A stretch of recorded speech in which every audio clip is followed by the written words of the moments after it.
Good afternoon. I'm Robin Rawls. I'm Director of Communications for the Alabama Medicaid Agency, and I want to welcome you to the agency's ongoing series of Wednesday webinars about upcoming changes to our program. Unlike previous presentations, today's program will focus on course specialists, which is a subset of physicians whose specialties are a required component of the regional care organizations' networks. In this short presentation, we will review the letter of intent process for this group and review questions that have been asked previously. And then at the end of the presentation, the operator will give instructions on how to ask questions. We'll start with Medicaid program updates.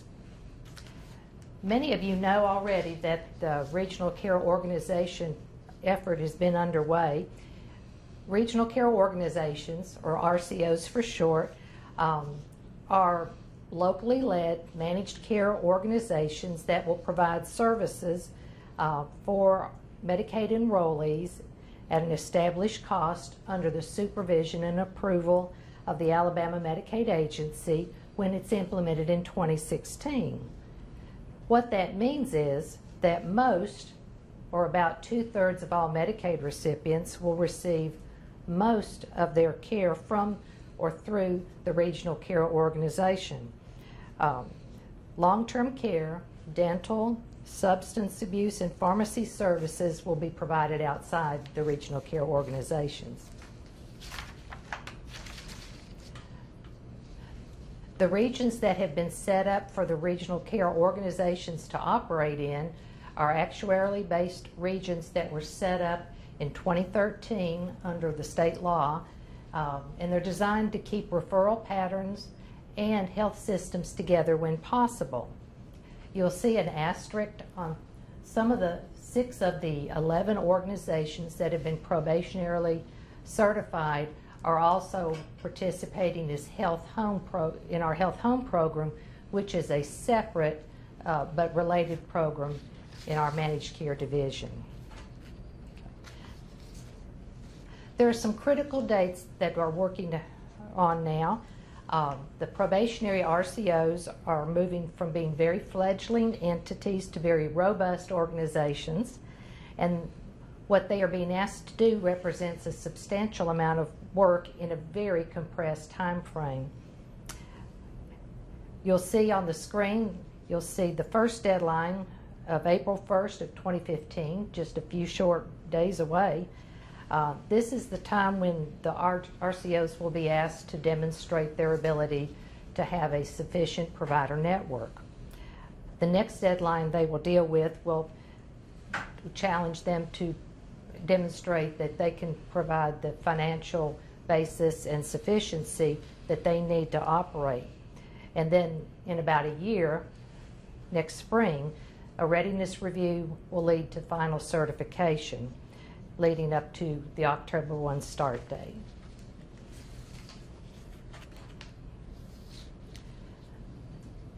As I mentioned, the state legislature passed a law in 2013, almost 2 years ago, creating the RCOs. It did create an ambitious timeline with the start of the full risk program in October of 2016. At that time, the RCOs will contract directly with Medicaid to provide specified medical services at an established cost. In turn, the regional care organizations will contract with healthcare providers to furnish those services. One of the requirements that the probationary RCOs must demonstrate that they have an adequate provider network by April 1 of 2015. To meet this requirement, these organizations are now asking the patient-first primary medical providers, certain facilities, to submit an LOI, or a letter of intent, which is a standard Medicaid form. Course specialists also are being asked to provide that information. It is not surprising that there's been a lot of activity in the past few months. The RCOs have not only been soliciting the LOIs, but they've also been reaching out to primary care physicians and clinics and those that are involved in the agency's health program, which I mentioned is a different but related program. So as a result, the primary medical providers are being asked to sign an LOI for both the health home and RCO programs. Many have already done so since it could be done on one form. Certain facilities, such as hospitals and independent laboratories and core specialists, only need to be concerned with signing a letter of intent for the regional care organization effort. While core specialists are being asked to sign a letter of intent, this doesn't mean that they are the only specialties that will be participating in the RCOs. Other providers will need to contract with the RCOs probably next year in order to see and be reimbursed for care provided to Medicaid recipients. So no action is needed from these groups. However, the core specialists include allergist, anesthesiologist, cardiologist, dermatologist, gastroenterologist, general surgeons, neurologist, oncologist, ophthalmologist, optometrist, orthopedic surgeons, psychiatrist, pulmonologist, radiologist, and urologist.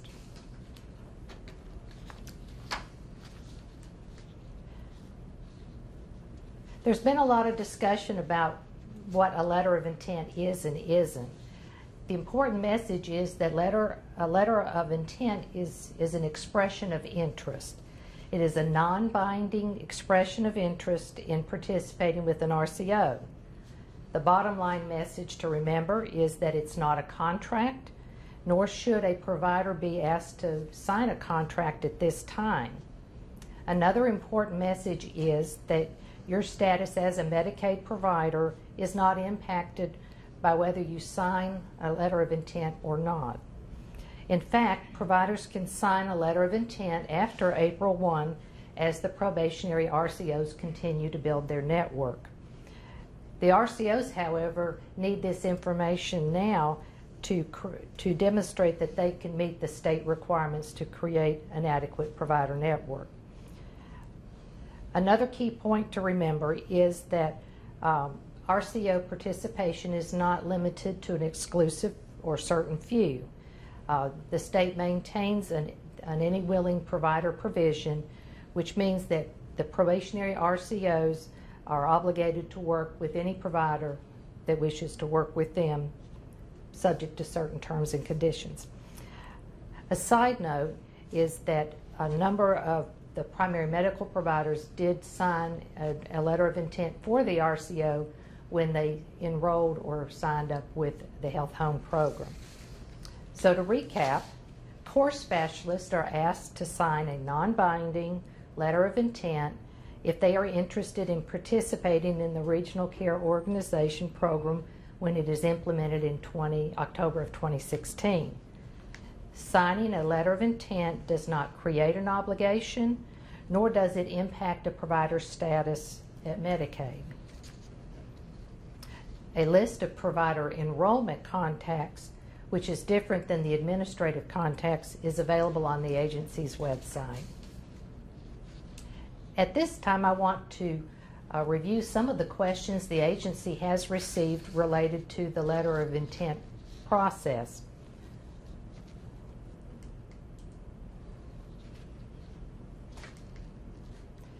Is an LOI with the Alabama Medicaid agency or the RCO?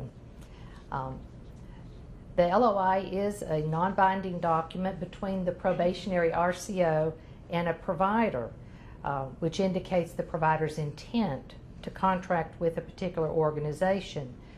This is a very important point because this now is indicative of the changing relationship of Medicaid providers.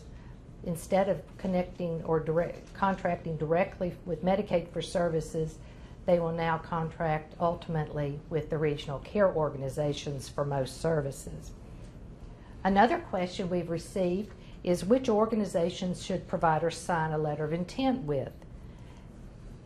Another important point is that providers are free to sign a letter of intent and ultimately contract with one or more RCOs, both within and outside the region in which they are physically located.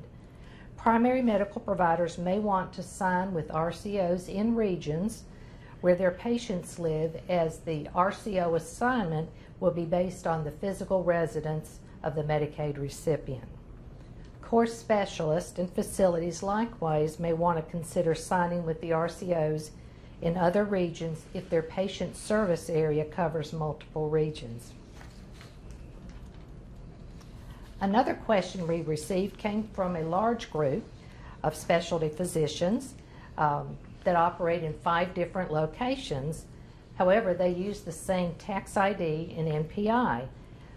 Their question was, can our providers be listed on one LOI signed by the CEO?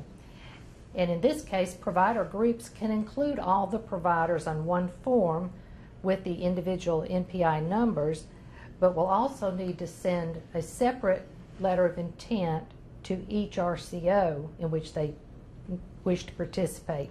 And in that case, original documents will be needed. Another question was that we have received a request for a letter of intent from 2 RCOs in our region. How would we know which one to choose, and would it be better to complete a letter of intent for each RCO for the time being? As I mentioned earlier, the decision whether or not to contract with any RCO organization is up to the practice or provider. Providers can sign a letter of intent with any organization. Another question that has been frequently asked relates to the concept of what is a prevailing Medicaid rate. The letters of intent say that RCOs must pay providers at the prevailing rates. How do you define prevailing? The minimum fee-for-service reimbursement rate that an RCO is to pay providers for covered services provided to a patient is at the prevailing Medicaid fee-for-service rate at the time, unless it's been jointly agreed to by a provider and an RCO, either through a contract or mandated by federal law. Another question, can a provider contract with an RCO even if they don't sign a letter of intent? And yes, the answer is that providers can contract with the RCOs at any time once that process begins, and they're not required to sign a letter of intent. Again, the letter of intent is an expression of interest, and it's used primarily to help the providers, the regional care organizations, demonstrate to the state that they have an adequate provider network. Another question comes to us from a physician who has 3 nurse practitioners. And the question is a letter of intent required for all 4? In this case, the letter of intent would only be required for the physician. Another question centered around rural health clinics. Rural health clinics and federally qualified health centers are listed as qualified primary medical providers in our service network delivery rule. The PMPs in the rural health clinics will need to contract with RCOs to provide services to Medicaid recipients. Can the RCO exclude any physicians? No.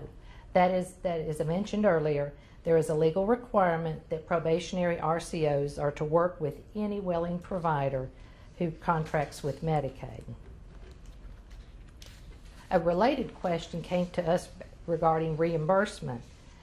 One of the questions was, how will reimbursement work for patients that we see who are assigned to other RCOs? We're open 7 days a week and see patients that are not on our panel. And this speaks to the changing relationship, because in this case, as long as the PMP, the primary medical provider, is contracted with an RCO, he or she may be reimbursed by that RCO for seeing Medicaid patients who are not on their panels. Now, if the patient is not included in the RCO, and an example of that would be a foster child, the patient can see any Medicaid enrolled provider on a fee-for-service basis. In the instance where a patient is not assigned to a primary medical provider but is assigned to an RCO, the payment will come from the RCO and not Medicaid.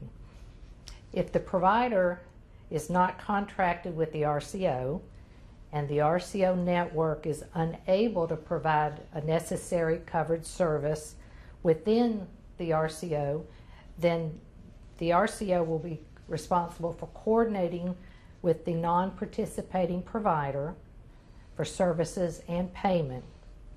In this case, the cost to the patient would not be any more than it would have if the services were available in network.